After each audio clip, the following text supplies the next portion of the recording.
Good afternoon, everybody. Thank you for joining us in our third installment of the BG Insights Videocast.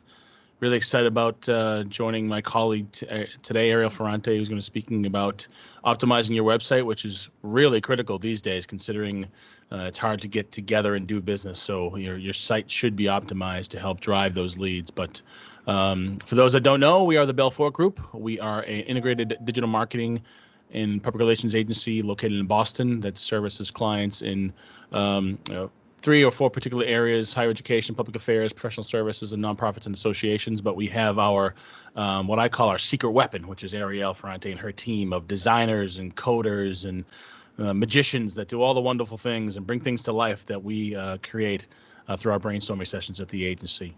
We bring a multi approach to our client campaigns, and oftentimes it needs the expertise of Ariel and her team, Mia and Heather, to bring some of these ideas to life. And so, as you can see, our clients span the gamut, if you will, from public clients to nonprofits to higher education. So our work is really diverse in that area, but a lot of it does trickle down to the creative and obviously digital marketing, which is always typically spilling out of websites. So today's conversation is really important because people are window shopping from their living room or in my case, the basement. But love to hear what you have to say in terms of optimizing websites in the current environment, Ariel. So I'll pass it off to you.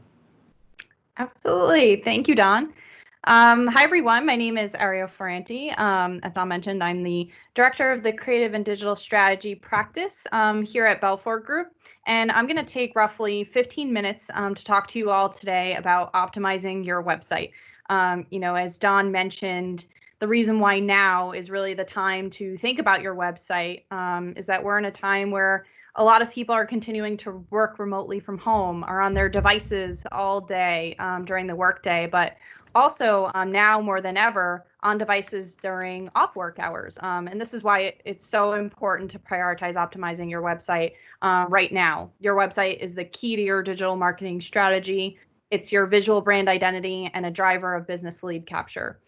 Now, there's a lot to consider on your website from a visual standpoint, content standpoint, user experience, SEO. There's a lot to think about. So I'm going to be helping you today to answer just where the best place is to start. And first off, I will start by going over just your short-term priority checklist.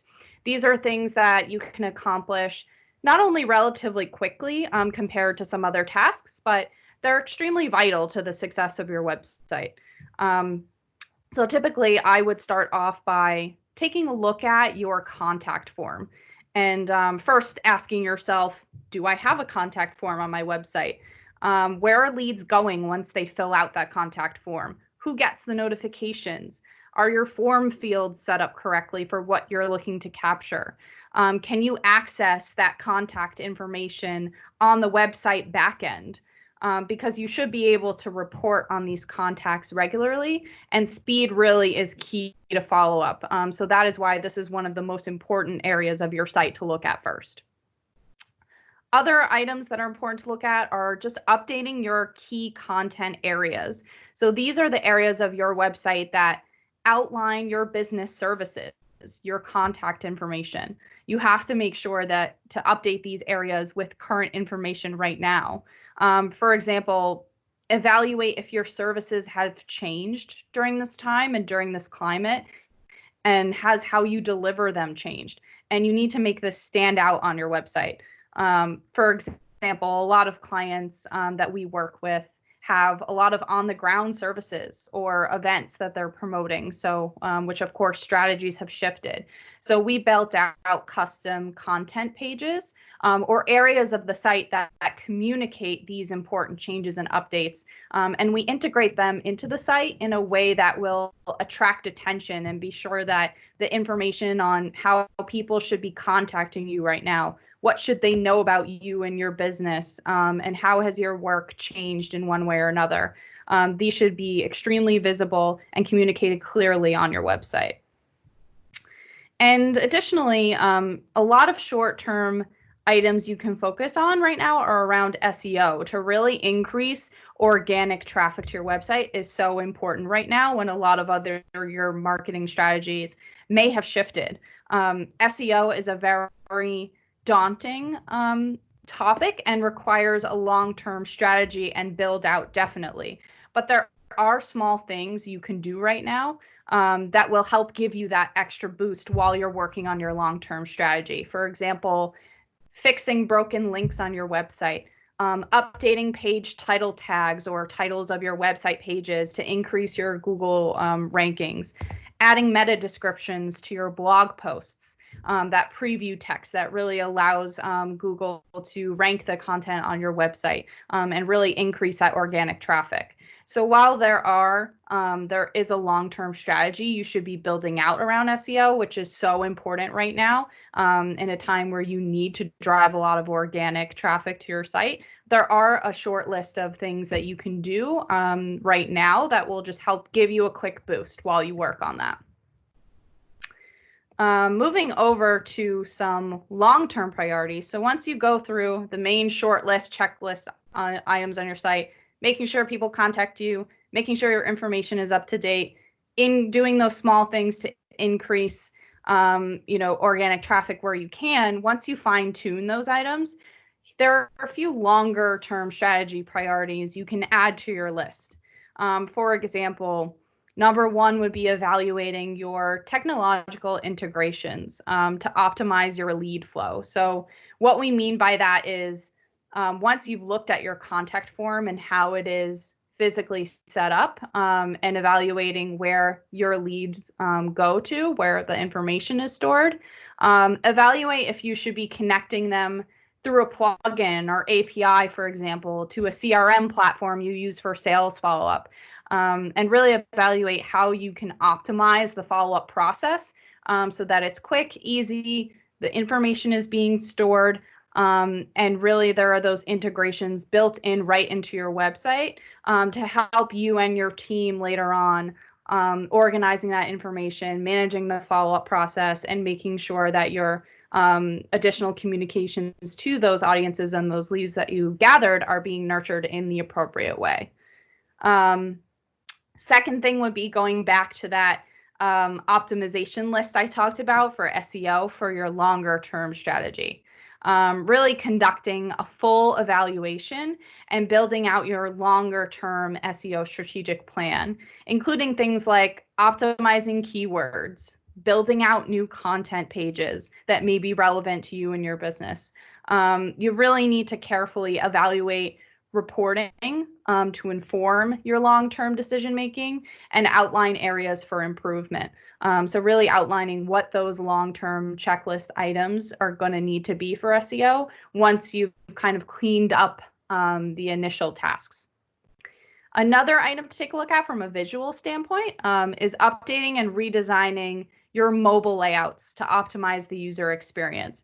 Getting back to the point right now that so many people are on their devices, a lot more people are going to be viewing your website on their phone, maybe even more so than they were before. So you really need to evaluate your website on mobile and other devices and outline areas for improvement. And this could be anything from how your content visibly displays, but also the ease of navigation. A lot of the times, sites that work great on desktop, your sidebar, for example, might appear in a different place on mobile. Your graphic might be slightly altered. The way that your paragraphs display might be different. And you can customize your website layouts for mobile completely separate from your desktop. So that's something that you should absolutely take a look at. And if you may be wondering, again, where to start on evaluating something like that, you have to use your analytics data. Set up heat map tracking to draw insights on user behavior to help inform your decision making. Similarly, on the visual side, updating your page layouts for to be responsive. Not only are you looking at how does my content, how does my users navigate through my site on mobile, but also are the actual assets on your website, your graphics, your visuals, Do they shift and shape responding to different device sizes? Or is the content that's displayed on your website completely static, and they don't look great on mobile or on tablet or other screen sizes? These are all items that you need to be taking a look at while everyone is viewing your website, not only at their computers, but on a whole different other set of devices right now. Alongside with all of this too, there's a lot to consider between SEO, visual, taking a look at updating your content for your services, but you have to build this all into your integrated marketing strategy. So what that means is, if you have the chance to activating Google Ads campaigns and other paid marketing channels specific to your audience targets, that will increase traffic to your website. It's important to focus on organic traffic, but if you can and where you can optimize any paid traffic, that will be great to align with together. And you have to build an integrated marketing strategy to do that. And your marketing strategy absolutely has shifted, of course, in the past few months during this time. But what does that look like, and how can you build that into your organic efforts to make sure that they're working together to optimize your website the best it can be to attract and drive the audiences that you want to capture to your website, to your contact form, to your lead flow, and how to best convert them.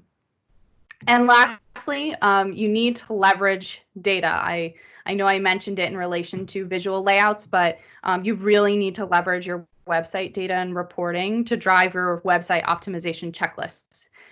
These are just a few things to keep an eye on and add to your list to review, but it's your reporting that's really going to tell you what you need to prioritize first, second, and third. And this means not just reviewing Google Analytics, but evaluating how your website integrates into your overall marketing strategy. And again, that might look different right now. Alongside other advertising channels you have active or may have had active before but don't now, but you really need to let all of that data together because your website is at the center of your marketing strategy. You have to take a look at all the efforts that you're putting out there right now and activating on from a marketing perspective, how that fits into your website, how users are flowing between your channels, to really determine when and where you should optimize your website. But definitely these items here on your short-term and long-term priority checklist are great places to start. That's great. One question that I have, that there's a couple of here in the queue as well, is, obviously starting a website from scratch allows you to do the things you've talked about and tackled. Oftentimes, as an agency, I know, and I see you and the team working feverishly on sites that have already been established. So how does this thinking and this strategy impact if you're coming into a site that's been, a launch maybe a year ago, 3 years ago, 5 years ago? In some cases, looks like it was launched 10 years ago. So how do you manage some of those key elements, based on sort of the, where the site is in its maturity? Yes, definitely. And I would say too, just going back to data. You have to analyze, where, if you're looking at, you launched your website 10 years ago, what marketing efforts have you done in that time frame? How has your website played into that? And then also as much back data as you can get between websites, that you may have launched 5 or 10 years ago. I guarantee if you haven't looked at it again since, there's going to be places where, updates are constantly being released. WordPress updates, hosting updates, PHP updates. There are all of these technical details that have changed over time, in addition to just the content that you're putting out there. So I would say first start taking a look at your reporting, seeing what the data can tell you about how people are navigating through your site over time, because that'll give you trend data and point to things that you need to update. For example, top trafficked pages, those are going to be the ones that you're going to want to look at. Okay, is the content that I'm serving these people on these trafficked pages, is it still relevant? Or, are there different layouts I could be looking at? We want to make sure your website aligns with your branding. So it's a lot to take a look at in pieces, but the data will really give you those insights in order to know what you should be looking at Sure. first, what, and when. So one of the things we hear often from clients is they ask us about things like time on site. When you think about lead generation and your website being sort of the net, if you will, does time on site really matter when it comes to driving leads? Or just kind of for those like myself that aren't in the weeds like you are on this work, what does time on site really mean, and how does that what are some of those data indicators, as you mentioned before, that you should be paying attention to see if the quality of traffic you're getting is the right traffic and you can drive leads? Definitely. Time on site is interesting. I like to not, remind people not to look at data in a silo. So while, you're looking at, average time on site on my homepage is 3 minutes.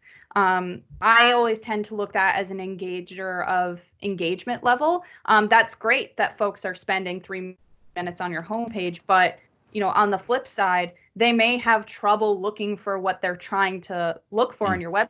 Are they trying to get somewhere that they can't get to? And that's why I love to look at time on site alongside correlation with heat map data, because that will give you a really good indicator of, is someone spending 3 minutes on this web page because they really love my content and they're reading through it, or That's what we all hope. I know. Or are they having trouble finding what they're looking for? So that's why looking at that data alongside other analytics tools like heat mapping can be really valuable to look at together, because you can infer different insights depending on what other data points show you. The question we have here is I've heard your team speak a lot about just these regular check-ins on websites. Is this sort of like an annual physical kind of thing, or is it once a year, once a month, once a day, once an hour? How often should you be kind of running through this checklist you've provided to us today? Ideally, I would like to say every day. No, but I know not, of course, not everyone has the bandwidth to do that. So I would recommend, at least on a weekly basis, if you can, just dive into, especially if you have active marketing campaigns that you're paying for, particularly, you want to make sure that those align with your website. And, a question I get to a lot is, well, what if I'm not a website developer? And to that, I would say there's a lot that you can do that's pretty intuitive, depending on what platforms your website is built on. But if you're not a web developer, you can write website content in a Word document, pass it along to someone who can. There's a lot that you can focus on that you don't necessarily have to have website experience with. You just need the right partner to align with you to let you know what the data is telling you and how you should prioritize. But I would absolutely say from a reporting perspective, if you could look at it at least once a week, if not more, just to do a check down on your checklist, that would be definitely ideal. Awesome. Well, we're almost up at the time here. Any last bit of advice or tidbits you want to give our audience before we close it up? I think if there's nothing from the group, I would say last bit of advice is the most important thing with your website is, not only do you want it to visually align with your brand, and anything you can do to make it do that, to make it work harder for you, make it a showcase piece, but also a lead generation tool. That'll be really beneficial to you and your business, but also make sure you're up to date with your features. Evaluate what hosting account you're using, where do you want your website to go in the future, outline what a potential redesign looks like. Now is the time to not only check off your short-term items, but also build out a long-term strategy for the future. That's a good point. Well, thank you for your time today. Good insights as always. I have the fortunate position of sitting behind you in the office, so I hear you working and your team working all day long. So good work. For those that are interested in our design team and their expertise, please visit the belfortgroup.com. Obviously, you can find us on the socials at the Belfort Group as well. But Ariel, thank you for sharing your expertise today. Looking forward to doing this again pretty soon. Great. Thank you, everyone.